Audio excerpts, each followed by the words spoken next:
Hello everybody, welcome back to Screen Stars. I'm here today to bring you my review for the 2020 action film Army of One, a film that is directed by Stephen Durham and it stars Ellen Holman, Matt Passmore, Stephen Dunleavy, Gary Casper and Kendra Carelli.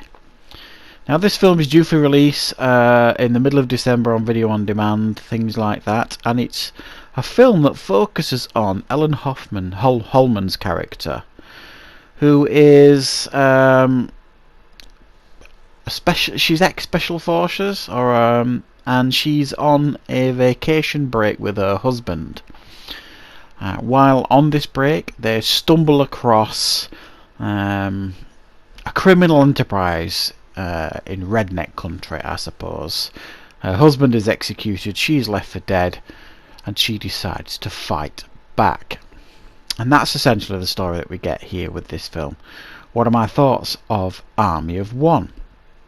Well, as a fairly brainless action flick, it's absolutely fine in that sense. It's actually, the action in this is actually much better than I expected it to be, I'll be honest. The fight scenes involving the actress Ellen Holman, who plays the main character here, were really quite nicely put together and really brutal and quite believable.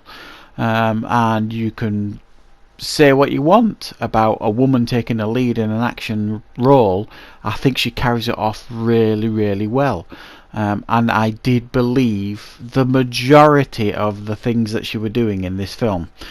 For me, that really, really worked. And she wasn't like a superwoman or anything like that. She was getting hurt and injured quite a lot, but still managing to pick herself up and fight through these waves of redneck bad guys, which is one of the real failures of the film, I suppose. Here, it's like this redneck family in the deep south somewhere that's got this criminal enterprise going that they stumble on, her and her husband. But it's not like, you know, half a dozen people in this family, even a dozen people. It's like they're literally everywhere.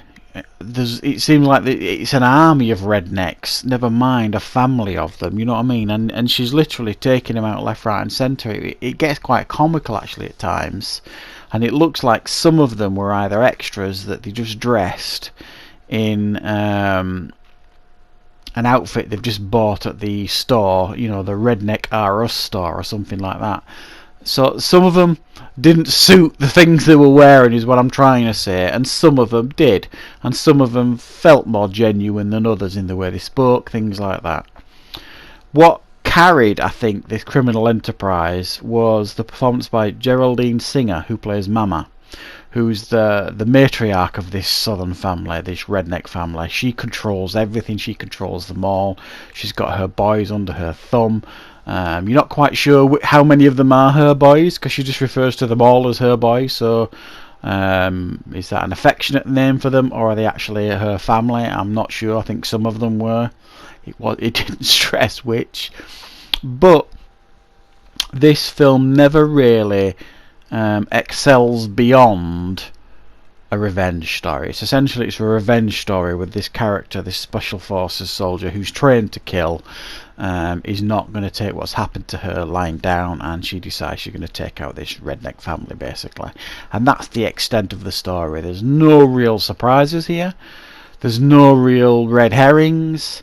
There's no twists, anything like that really. It is just that. Survive, kill.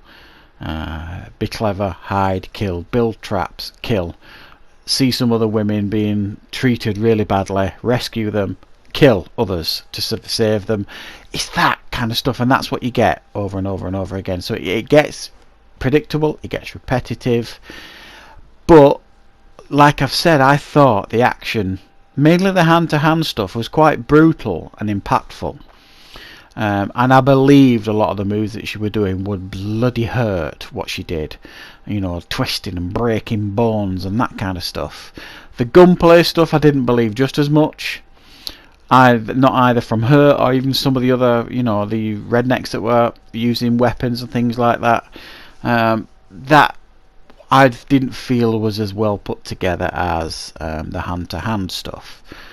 But you do find yourself reasonably invested here because this character was so wronged, you know, with her husband being executed and things like that. I mean, you can question, you know, they kind of deserved it. I mean, they had a run-in with these rednecks at the beginning of the film. They were lucky to get away with that one.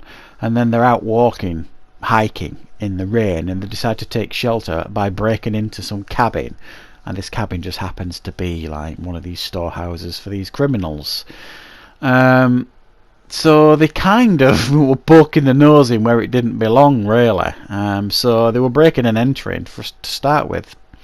So it was watchable. It was a little bit more watchable than I expected it to be.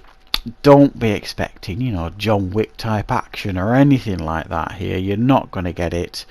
The performances by certainly the two main females in the film, which was Ellen Holman and the Geraldine Singer who plays Mama, they really carry this film. Everyone else is decent to pretty below average in regards to their performances. So if you're looking for a pretty watchable action film with a strong female character in the lead, then you could do far worse than this. I'm going to give it a 5 out of 10. It's a decent watch for sure. So that is my review for Army of One. I hope you liked it. Thank you very much for watching. And of course I will be back with more reviews and content on Screen Stars very soon.